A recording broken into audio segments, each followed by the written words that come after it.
কোনো একজন নারী, সে হয়তো পর্দা মেনটেন করে না, একটু হিপ হপ স্টাইলে চলাফেরা করে, তো সে ভাবলো যে না, আমি তো অনেক ভুল করে ফেলছি, আমি সংশোধন হব, আমি প্র্যাকটিসিং হতে চাই। তো এখন যখন সে আপনার কাছে আসছে নাসিহাত নেওয়ার জন্য, আপনি যদি বলেন যে তোমার এইড করতে হবে, বোরকা ঝুলাইতে হবে, হাত মোজা পা মোজা, পারবে?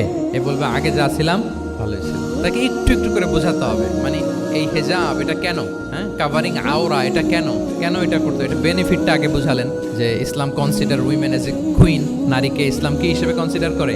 রানী হিসেবে। তো রানীর তো একটা ড্রেস কোড থাকবে, স্পেশাল পোশাক থাকবে, এগুলো বুঝাবেন। সে যাতে একটু নিজেকে গুছিয়ে চলে, শুরুর দিকে আপনি এই বার্তা দিতে পারেন যে একটু গুছিয়ে চলতে হবে। এরপর একটু শালীন পোশাকে যেন সে অভ্যস্ত হয়, এটা বললেন। সে যখন শালীন পোশাকে অভ্যস্ত, তারপরে হেজাবের ফজিলত বললেন, সে যেন হেজাব পরে। যখন সে হেজাব পরে, এরপরে তাকে নেকাবের কথা বললেন। এইভাবে আস্তে আস্তে তাকে বোঝাতে হবে। কিন্তু একবারে যদি সব চাপিয়ে দেন, বলেন তো আওয়াজ করে, সে কি ওটা রিসিভ করতে পারবে?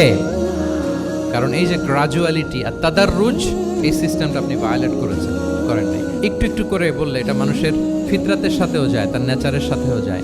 আমরা মদ হারাম হওয়ার কথা জানি। কয়টা স্টেপে হারাম হয়েছিল মদ? একবারে যদি বলা হতো বন্ধ করার সহজ হতো সাহাবাদের জন্য?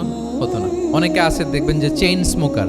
তো যে চেইন স্মোকার, আপনি যদি বলেন যে এটা হারাম, আজকেই তোমার বাদ দিতে হবে, হারাম, এটা খেতে পারবে না, পারবে? ও দুনিয়া সব বাদ দিতে পারবে, সিগারেট বাদ দিতে পারবে না। তো তারে কি করতে হবে? ফ্লেক্সিবিলিটি দিতে হবে, যে আস্তে আস্তে ছাড়েন।